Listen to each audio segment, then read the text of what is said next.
J'ai surtout besoin de te dire la vérité. La vérité, c'est que si tu ne t'intéresses pas à la chose publique et politique de ton pays, c'est toi qui vas le regretter. Le problème, c'est que tu as une grande responsabilité. Il faut que les jeunes Mauritaniens comprennent que ce qui se passe dans la chose politique et publique de notre pays le concerne lui en premier. Si toi-même, le jeune, tu es découragé, tu ne veux pas t'engager, tu ne veux pas changer les choses, est-ce qu'après tu peux t'asseoir et dire non, le pays, ça ne marche pas? C'est aussi ça le problème. C'est-à-dire, quand tu décides de vouloir tes droits, il faut que tu remplis tes devoirs. Les droits et les devoirs vont ensemble. Si nous-mêmes, notre jeunesse, elle-même, elle ne veut pas de son pays, ou elle ne croit plus en son pays, elle a perdu l'espoir, ça veut dire que la situation va continuer à devenir plus pire qu'avant.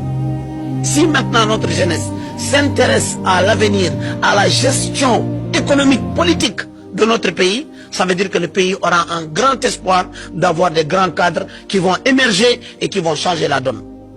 Il ne faut pas que la jeunesse mauritanienne tombe dans le désespoir. Il ne faut pas que la jeunesse mauritanienne pense à l'intérêt personnel seulement.